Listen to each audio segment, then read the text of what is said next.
opportunities over the course of the day. Please get involved. Seek out new contacts, new information. Provide your input into the sessions. Your contribution is really going to add to the quality of the event for everyone.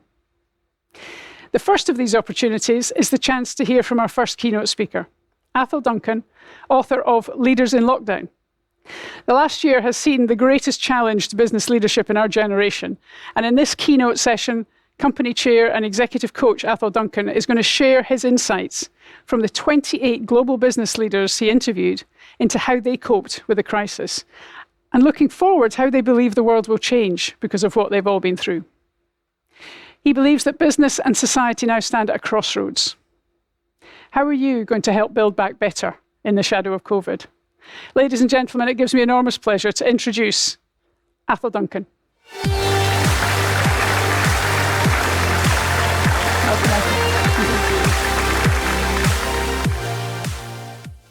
Well, good morning.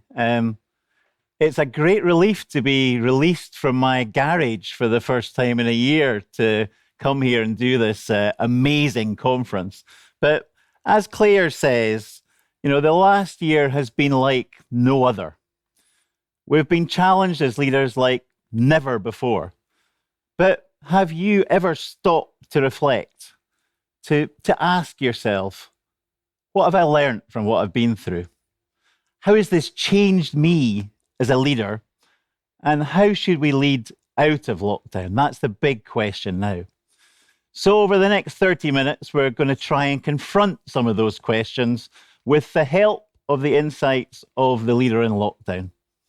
Now, that began as a wee project at Black Isle Group, our leadership development and performance business, and it became this book, Leaders in Lockdown. And it's really now the center of an evangelical movement for change. And we hope that we can reset the way we work and reset society, because COVID kind of showed us what we were doing before wasn't really fit for the future. Let me take you back to March 2020. Could any of us believe what was happening?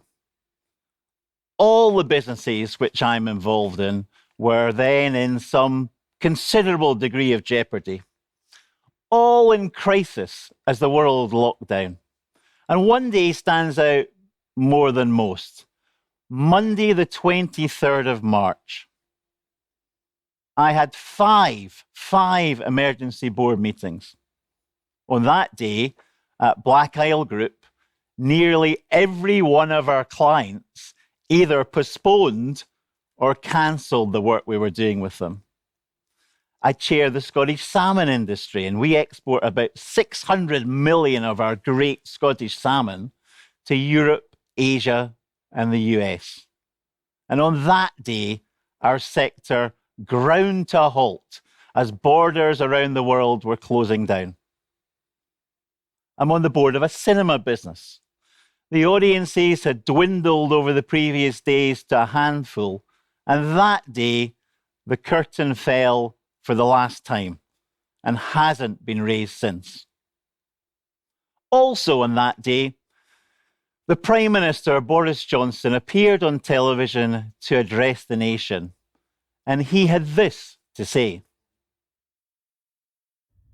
From this evening, I must give the British people a very simple instruction. You must stay at home, because the critical thing we must do to stop the disease spreading between households. That is why people will only be allowed to leave their home for the following very limited purposes. Shopping for basic necessities as infrequently as possible. One form of exercise a day, for example, a run, walk, or cycle, alone or with members of your household. Any medical need to provide care or to help a vulnerable person, and travelling to and from work, but only where this is absolutely necessary and cannot be done from home. That's all. But in this fight, we can be in no doubt that each and every one of us is directly enlisted. Each and every one of us is now obliged to join together to halt the spread of this disease, to protect our NHS, and to save many, many thousands of lives. And I know that as they have in the past, so many times, the people of this country will rise to that challenge and we will come through it stronger than ever. We will beat the coronavirus and we will beat it together. And therefore, I urge you at this moment of national emergency to stay at home, protect our NHS and save lives. Thank you. So I think quite chilling is the reaction that I have when I listen back to that. Not because it's Boris, but because it brings back all the memories of what we've been through in the last year. And I fundamentally believe that when we come back to look at this in years to come, we'll have just been through what will be seen as the defining moments of this century. Now, I want to get you involved. I want to hear from you, and we're going to use something called Slido. And you can see on the right-hand side, you should be able to see Slido. And I want you to pop in there the 3 words which you would use to describe what you've been through in the last year. While you're doing that, let me share my 3 words. Stressful is number 1. Life-changing is number 2. And opportunity is number 3. Stressful just because of what I told you. You know, we never imagined a moment where the economy would shut down like it did.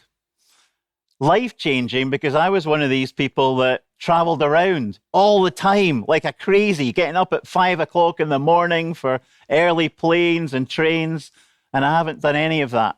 I haven't traveled. Apart from to come to this conference, I haven't traveled in the last year.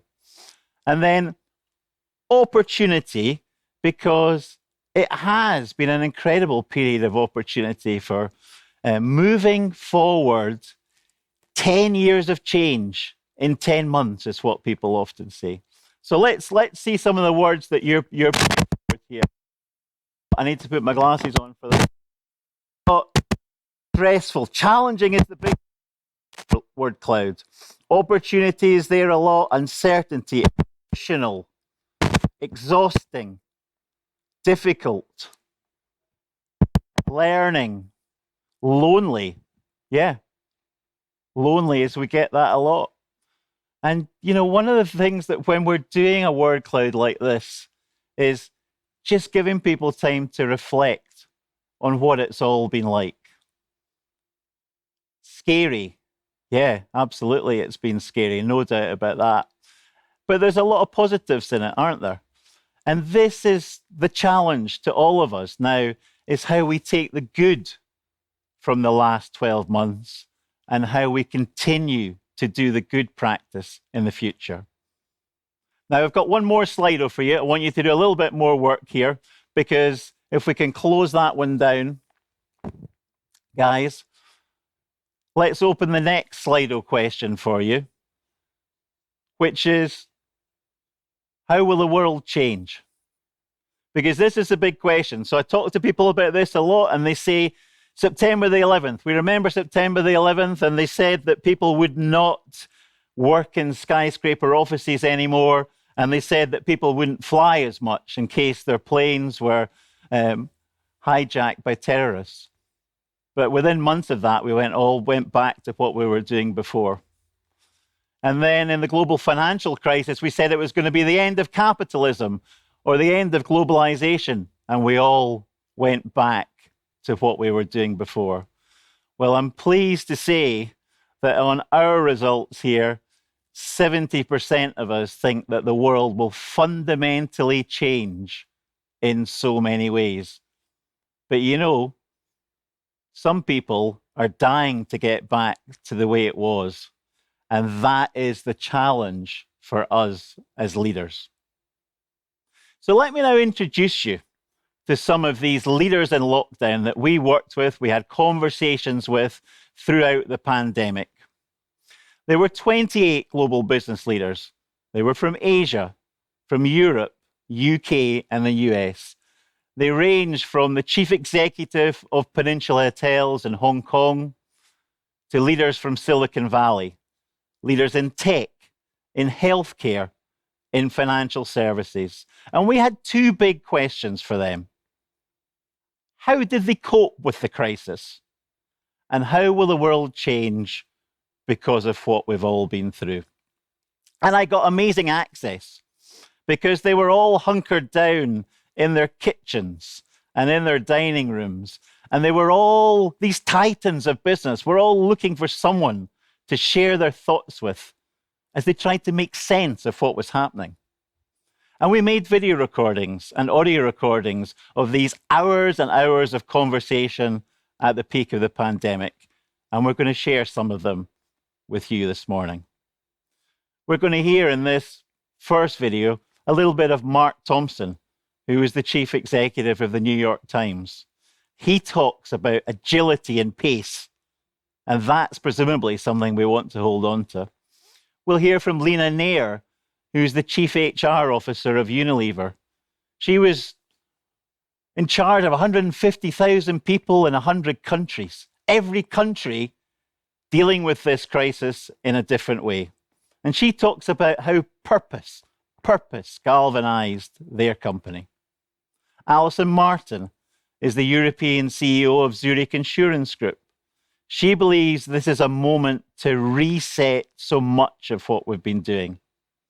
And David Behan, the chair of HC1 Care Homes. For me, the most humbling experience of the last year was talking to him, because my business crisis was financial, trying to make sure that the finances of these businesses saw it through the pandemic. And of course, we were looking at our people and caring for our people, but being the chair and the chief executive of a care home company is a totally different experience from what we were going through. 1,000 people died in his care homes in the first 100 days of lockdown, the time that I was speaking to him. 1,000 people, including many of his colleagues. And he talks about what leading in a crisis is really like. And finally in this, we'll hear a little clip from someone that we'll hear from later on, a very inspiring young woman, Pocket Sun, a great name, a 28-year-old venture capitalist. And she talks about how she hopes a revolution will be born from this crisis. So let's hear from the leaders in lockdown. And the main thing, I think, for company leaders is, I believe it's about actually countries. I also believe it about, institutions and companies. It's the supple, flexible, responsive ones who will survive and thrive. People who try and go into denial about what's happening or about the need for change, or who are too slow to respond, I think are going to be toast. Our three beliefs are: companies with purpose last, brands with purpose grow, and people with purpose thrive. And what a time for a company with a purpose like ours to make cleanliness commonplace, to make sustainable living commonplace. What a time for a company like us that believes in health and hygiene and cleanliness. So we are on steroids as far as company purpose is concerned. There's been a generation of talk of voting with your wallet. And unfortunately, we've disappointed ourselves as a society over and over again. But I do think that this moment in time, this recognition that truth and collective action and collective sacrifice, I should say, actually matters deeply. Hopefully, that will change consumer behavior. This is an opportunity for a huge wake-up call. This could be the reset year for all of us to say, what is that world we want to aspire for our children to live in? And can we try and build that one rather than build the one that we were destroying? We're judged as leaders, not what we're like when the going's good. We're judged as leaders what we're like when the going is tough. And I think what we've gone through over the past 4 months is some of the toughest times that I've experienced over my 40-odd years. Besides just change, I wish a revolution would be born out of this crisis. So, just a taste of some of the insights of these leaders in lockdown. And what we did, we took all the information and all the insights from what we've gathered over the last incredible period, and we've distilled them into 7 themes. And these 7 themes, we believe, are themes for change, themes for resetting business strategy, and themes for resetting society. So let's take a look at these 7 themes. We have the new age of purpose, and we heard Lena Nair talking about that. Unilever, her company, was actually founded well over 100 years ago, but founded on purpose, on Lifebuoy soap, which was used to tackle the infections of cholera and typhoid in the inner city slums of Britain. And it had come full circle for her. But all our leaders talked about purpose.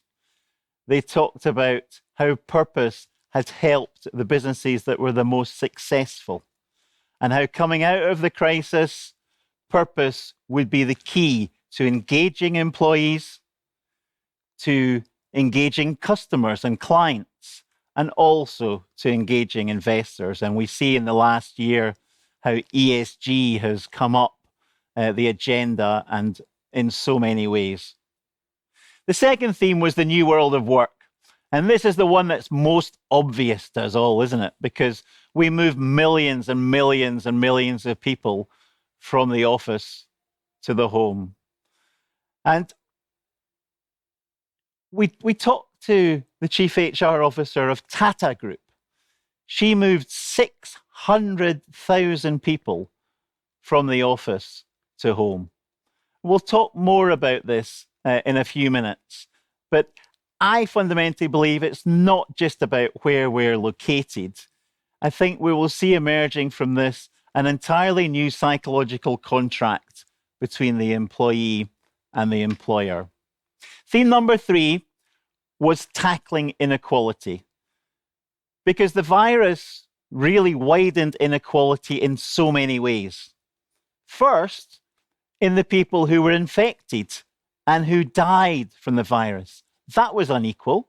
That was unequal by social class. It was unequal by ethnicity. It was unequal by gender. And then in the way that we dealt with the crisis, homeschooling, access to digital, now access to the vaccine. When I looked a few weeks ago, 130 countries had not put one jab in one arm. And the people who are being made unemployed by this, the countries who will be worst hit economically, who are least able to cope with the debt that will come out of it. So our global leaders felt that tackling inequality was a major, major theme. Theme number 4, global cooperation. At a moment that we hoped that our politicians would cooperate across boundaries, the general view was that they sowed division. They looked inwards for short-term political gain. And it was some of the corporations who came together. Some of the corporations who came together to find the vaccine, to sort the track and trace, and it wasn't the politicians. The politicians, whether you were in Asia, in Europe, in the UK, or the US, no one had a particularly good game. Theme number 5 is resilience. Now, not just the personal resilience of getting through this. I mean, crisis normally, a corporate crisis will last for days. If you're unlucky, they last for weeks. But who would have thought we'd still been here in lockdown a year later? So personal resilience, financial resilience. The businesses with the big balance sheets were rubbing their tummies that they were the least affected. And then the operational resilience that so many of you will have dealt with. Theme number 6 is resetting the supply chain, because I mentioned the salmon sector and how we couldn't get our beautiful Scottish salmon out around the world. Well, this was multiplied in every sector. And the view of the leaders in lockdown was that 40 years of decisions that had been made on productivity and on cost did not meet the challenge of a pandemic when the world's borders closed down. And then theme number 7, which really is the place that so many of us work in, is maximizing potential. What kind of leader maximize their potential in this crisis? What kind of leader do we need going forward? And we saw, and again, you will have been at the heart of this, we saw the issues of physical and mental welfare, how they were so prominent. And now we face the task of how do we maximize the potential of the hybrid team? We've been dealing with the lockdown team, but now we need to deal with the hybrid team. So those are the 7 themes of the leaders in lockdown. And on maximizing potential, I want to play you another video clip now. I want to go back to Lena Nair of Unilever. And she put forward the theory that this was the end of the era of the Superman leader. And she did mean the Superman leader. And the people who were most successful in this crisis were the empathetic, the empowering, the compassionate, and the listening leader. So let's hear from Lena Nair of Unilever. I do think being kind, being compassionate, being empathetic, truly listening is what we have to do. Because when we don't know the answers, the first thing we can do is listen and acknowledge the pain. And then answers will happen. You will do the right thing. If you listen deeply, you empathize, you walk in their shoes, you will be able to find the answers to some of these questions. With compassion, kindness, being inclusive, things that we've undervalued because we like leaders who are chasing for growth, who are talking about profits, but leaders who put multi-stakeholders first, who say, I want to take care of all my stakeholders, my employees, my customers, my consumers, my people. Leaders who are kind and compassionate, leaders who are empathetic, leaders who listen deeply, who lead with no hierarchies. This is all coming to the fore. These are the leaders who are succeeding in this time. The leaders who lead with a sense of purpose and mission. Leaders who start with humility and learning agility. Yeah. All the adjectives that in the past we've never associated with the Superman style of leadership we've had. So Lena Nair, the amazing Chief HR Officer of Unilever. Now, please, put your questions in the chat. We're gonna take questions at the end of my spiel. That's a Scottish word for those of you who are listening from watching from outside Scotland. Put your questions in the chat, and to encourage you to do that, we're going to give you. I'm putting 5, maybe even 10 free copies of the book up for grabs for the first 5 or 10 questions that go in the chat, whether they're asked or not. Get your questions in the chat for Claire. Now, let me share some other anecdotes, some other stories of my leaders in lockdown. Let me tell you about Christian Lang of a company called TradeShift. So he believes that every single long-term belief in business has been thrown out of the window. Back there in March 2020, he sat in his office in California. It's an amazing company, TradeShift, started by 3 Danes in a garage, now moved to San Francisco. It's a digital procurement company. And he sat there and he thought that the phone would never ring again. But his phone rang off the hook, because what many businesses discovered was we'd only put a layer of digital across a layer of analog dust in our businesses in the past 20 years. And he really challenges, how digital have we become? And we saw this huge acceleration, this supersonic acceleration of digital. So that challenge from Christian, I think, is a great challenge for so many of us. I spoke to Will Hammond of Whoop. Now, Whoop is a wearable technology. I've got it on my arm here. He believes that what we've been through has fundamentally changed the way we think about health. Let me tell you, what his theory is. So Whoop started off as something for elite athletes to wear, and it monitors you 24/7, monitors your heart rate. They developed an add-on to it, which was to monitor respiratory rate, your breathing. They did that in 8 days. That was a way of giving you an early warning sign that you had COVID. But more and more, Whoop are working with executives. And they're working with executives for them to start to realize what stress, strain, sleep, and recovery does to your performance and to your ability to make good decisions. Now, I've been wearing this throughout the crisis, and I tell you, when you start to monitor your Whoop scores, it gives you amazing insight into your performance as a business leader. So, the theory of Will Ahmed is that as business leaders, we should approach a major business meeting like an Olympian would approach the Olympics. And he doesn't mean, fortunately, that we have to lift weights and we have to run up and down hills. But we need to turn up on the day of that earnings call or that big all-staff meeting or the big board meeting in the best physical and mental health. And we only do that by knowing what's happening to our bodies. Another one of my leaders in lockdown was George Hongchoi, the chief executive of Link Asset Management in Hong Kong. And he owns and runs many of the shopping malls, the wet markets, and the offices in Hong Kong, China, and now in the UK and in Australia. And he was not only dealing with the COVID crisis, and this man was so humble and so calm and so controlled, it was awesome.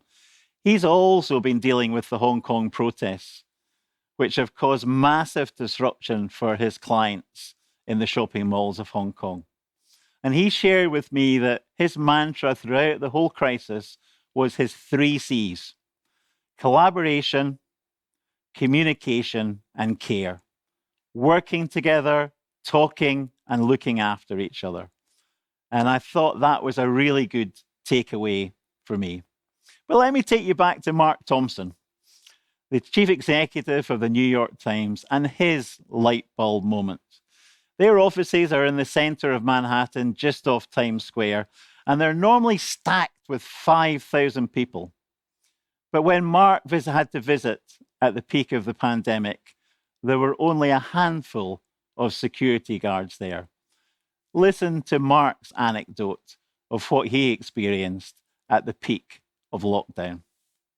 I got my bike, my Brompton bike, and I just cycled it around the inside of the... It's a skyscraper. It's a skyscraper. It's a funny... when you look at it, when it's all deserted, and it's weird because, there's still all the potted plants and the kind of little photos, and somebody left a cardigan, and, it's all the sort of... because we left pretty quickly. And you think, it's like going around a kind of empty milking parlour. You think, why have you got all these people sitting in rows, staring at computers, when, frankly, they'd probably be more comfortable at home anyway and get more work done? What's the idea of, and it's more like, do we really use the communal space as well as we might? And, could you use it better if, like, only a third of the people came in on a given day, but they came in for a reason and they were actually going to talk to each other and work together? And when they've got their own work to do, they go home and do that. Or, do you kind of sell your skyscraper and give everyone a stipend? So, ladies and gentlemen, should you sell your skyscraper? That was Mark's question at the peak of the crisis. And he decided not to.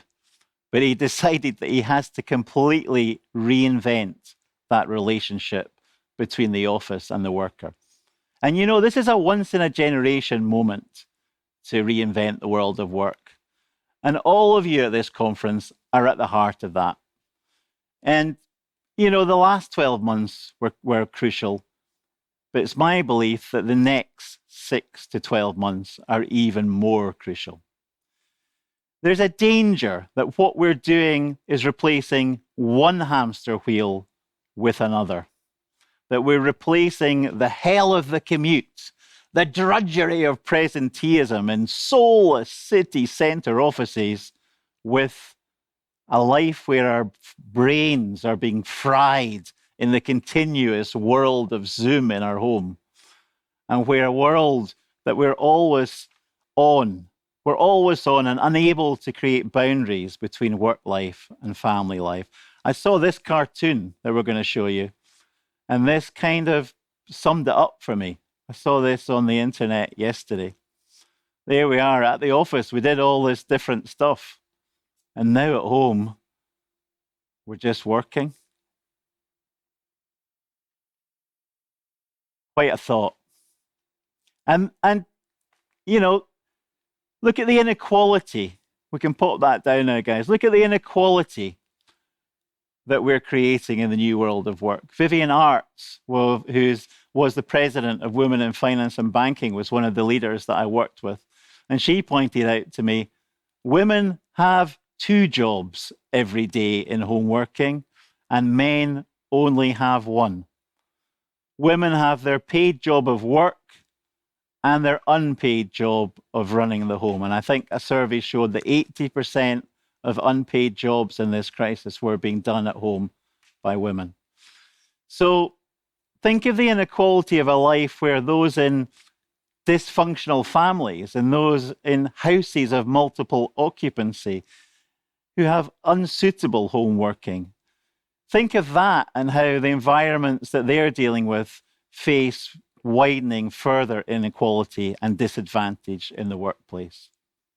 So the challenge for leadership, the challenge for all of us, the HR community and beyond, the leadership development world, is to create a better world of work over the coming months with innovation, creativity, equality, by being bold, by adopting and inspiring an entirely different mindset.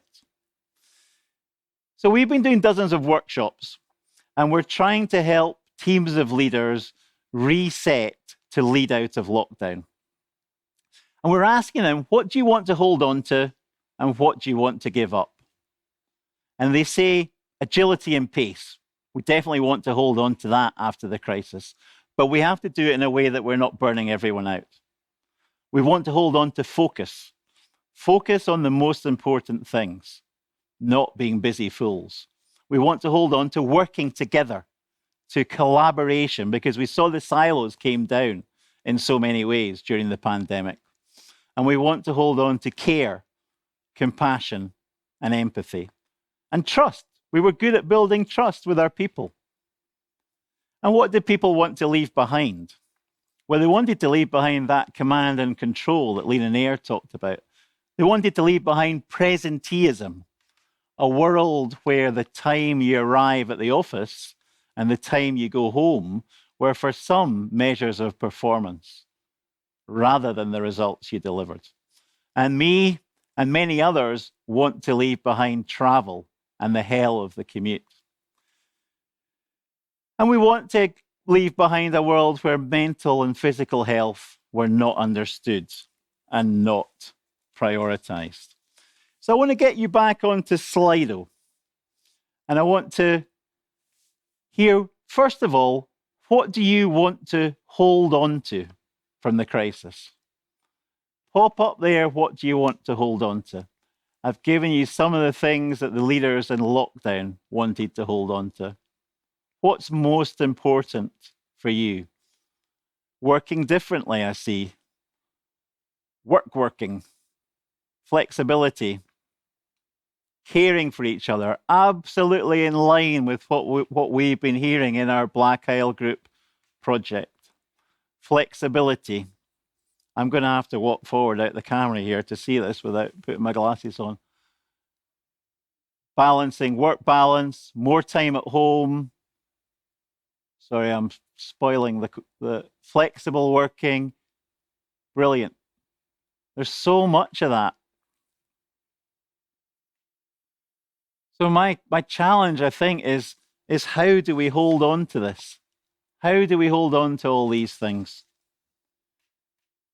And let's just have a quick go at what do you want to leave behind? Maybe close that poll there. You're very quick and digital on this conference. Let's put up another Slido there, guys. What do you want to leave behind? We have another one that, yeah, brilliant. What do you want to leave behind? I'm leaving behind that trip to London, the travel to London, the commute, burnout, Zoom we want to leave behind. Isolation. That's a big piece on the word cloud.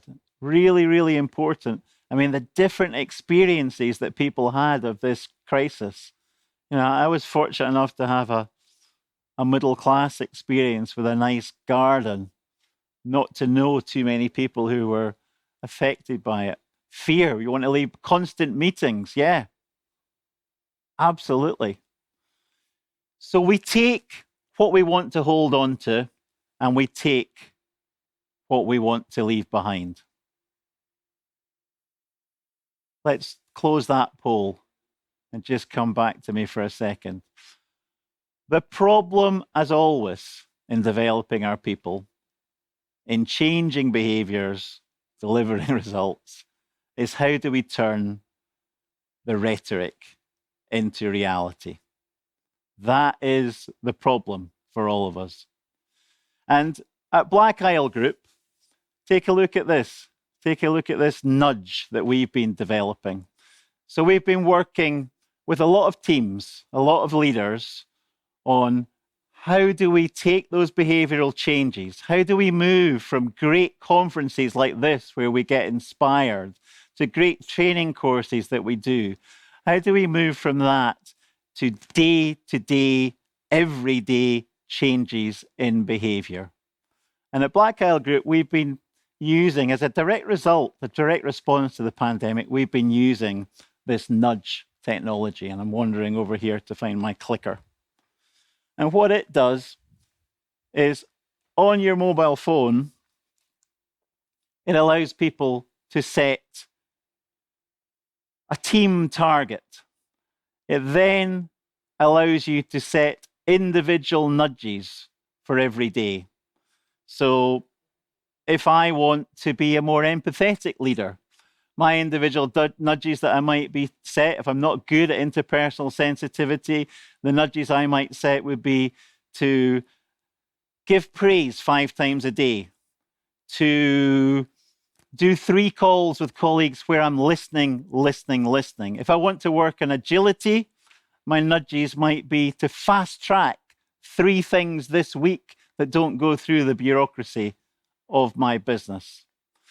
And through this, we're starting to see some quite interesting and sometimes remarkable results. Because a little bit like when we make our New Year resolutions, we actually only deliver behavioral change if we embed it in our day-to-day. And nudges giving us also great data on our dispersed workforce. How are they feeling? And we use this with coaching. We use this to try and improve performance.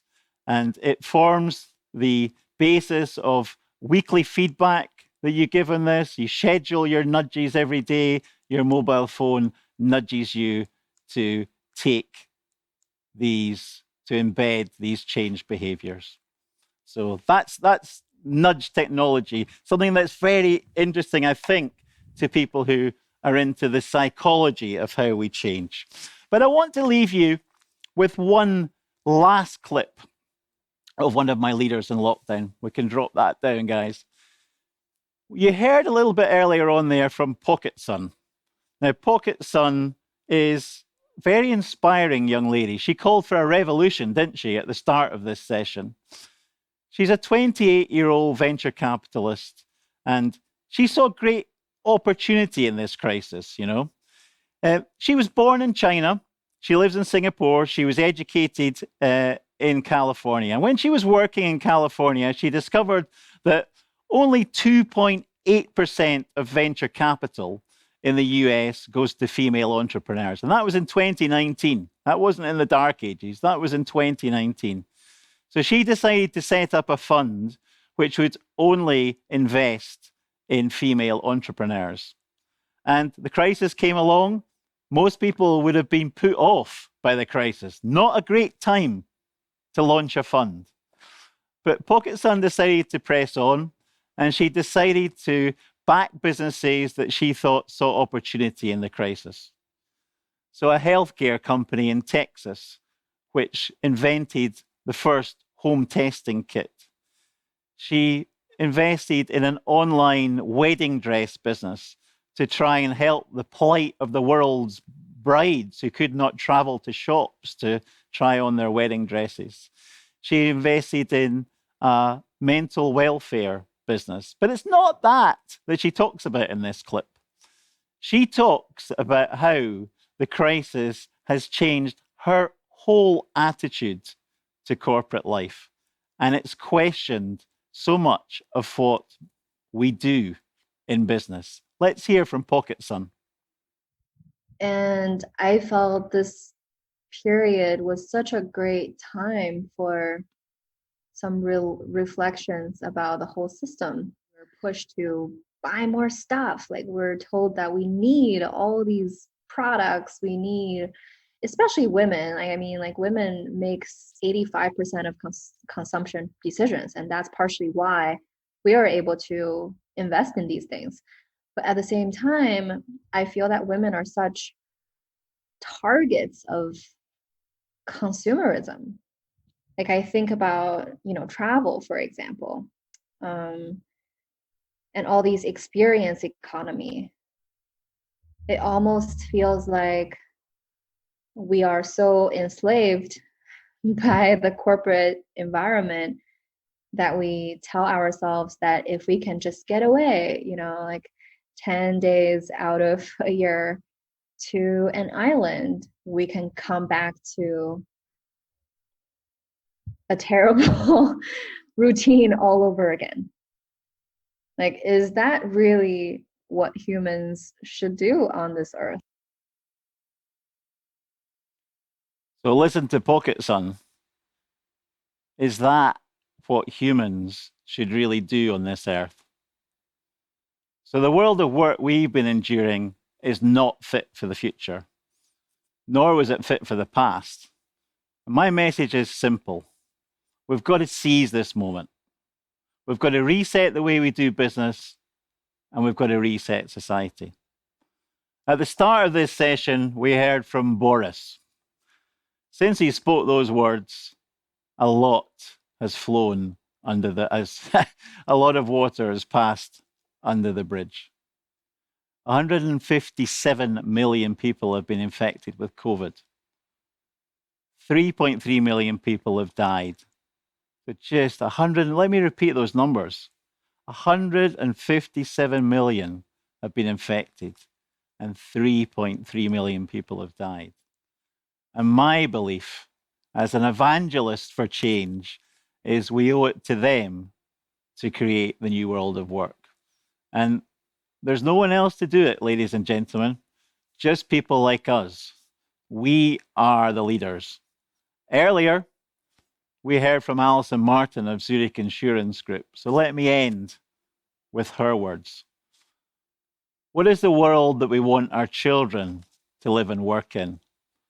Can we try and create that one rather than the one we've been destroying before we'd ever heard of COVID?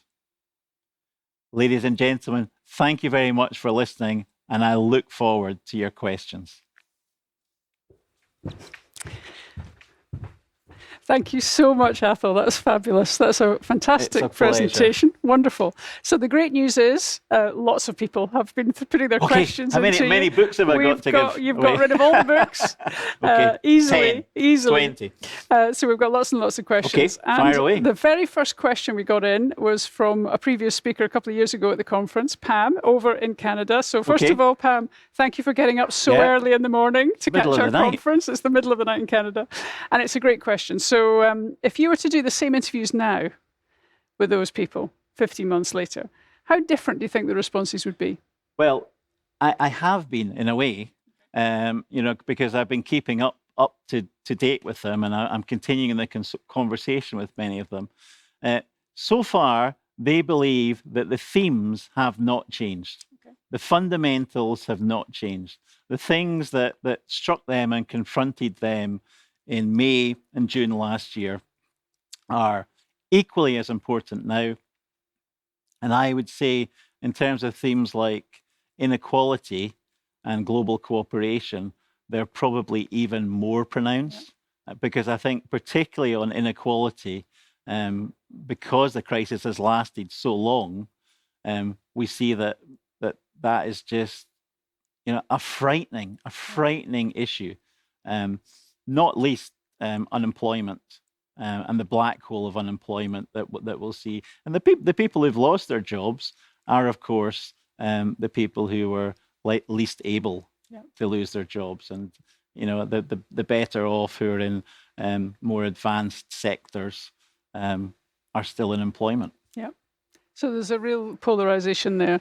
And I guess I'm looking at a lot of these questions and they focus on the future. What do we do now? Because you're encouraging us to really take this as an opportunity to reset, to be bold, as you said in your final post there. So if I pick up on Joe Rafferty's question, many people have become a lot more creative, they've reflected, they've reset their ambitions.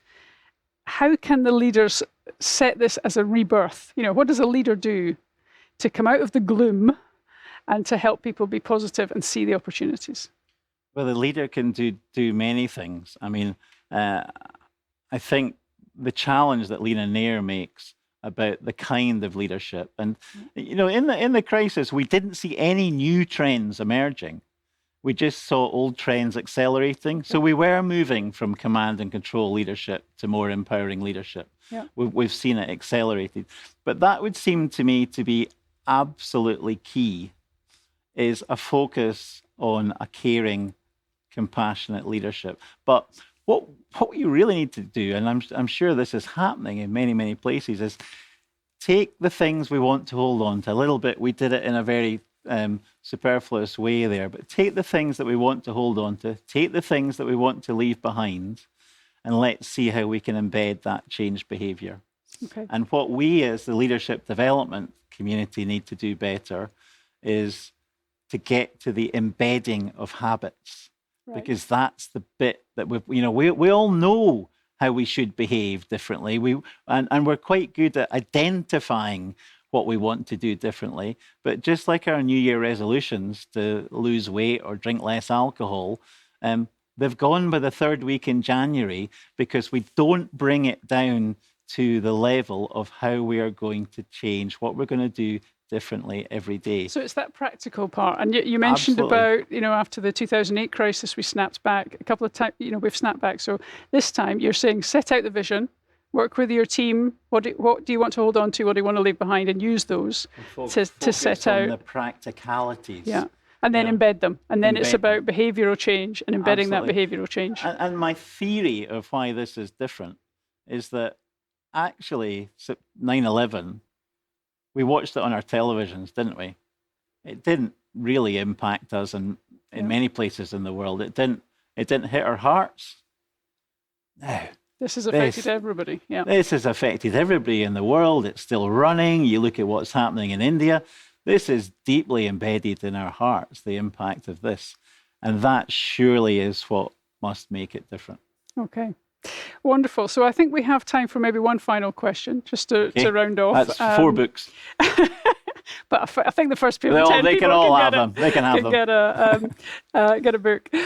So we've got some really practical tips there. We can actually probably steal your Slido questions and use those with our teams. You can. We've got a sort of practical step through. So just from a personal perspective yourself, what was the most surprising thing that you discovered through those interviews? So that was from Shona Dougal. Thank you, Shona. That's a great question. What was the most surprising thing? The most humbling thing was definitely David Behan. The most surprising thing for me was the calmness and how grounded some of the really, really big leaders were. I mean, I worked with Ho Kwon Ping, who is the founder of Banyan Tree Resorts, which are very posh resorts in Asia and around the world. Multi-billion-pound business, 70 resorts. We did some stuff with Sir Brian Souter at Stagecoach. various other billionaires whose empires were in tatters. You know, they hadn't quite lost the lot, but they'd lost a heck of a lot of the lots. Yeah. And they were just so calm about it. And they immediately focus, and this is what makes the entrepreneur, isn't it? They immediately focus on opportunity. Yeah.